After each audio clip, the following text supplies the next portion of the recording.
সারাদিন কর্ম করে টাকা ইনকাম করলেই যে তুমি সুখ শান্তিতে থাকবে তেমনটা কিন্তু কখনোই ভাববে না। কারণ যারা অসৎ পথে থাকে, যারা দু নম্বরি কাজ করে টাকা ইনকাম করে, তারা কিন্তু কখনোই সুখ শান্তিতে থাকতে পারে না। এটা কিন্তু খোঁজ নিয়ে দেখতে পারো।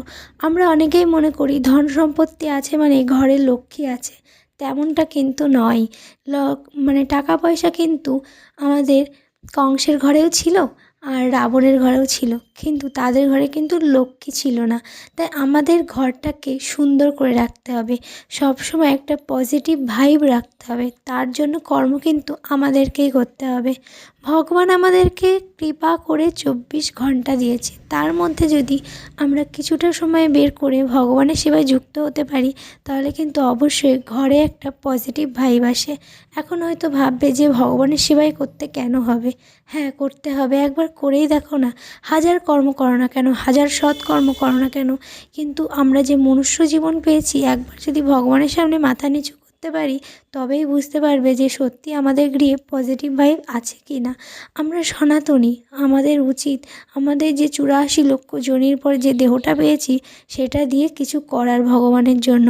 নয়তো পশু আর আমাদের মধ্যে পার্থক্যটা কী থাকলো বলো? তারা তাদের মতো করেই তো ভালো আছে, আর আমরা আমাদের মতো করে।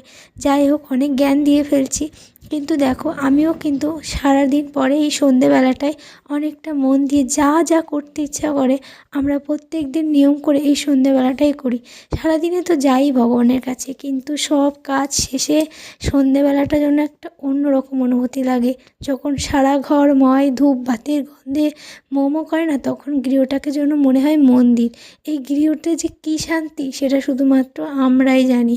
তাই তোমরাও হাজার কর্মের মধ্যেও অবশ্যই ভগবানের স্মরণে একবার হলেও যেও। 24 ঘন্টার মধ্যে একটুখানি সময় ভগবানকে দিও, দেখো গৃহটা কতটা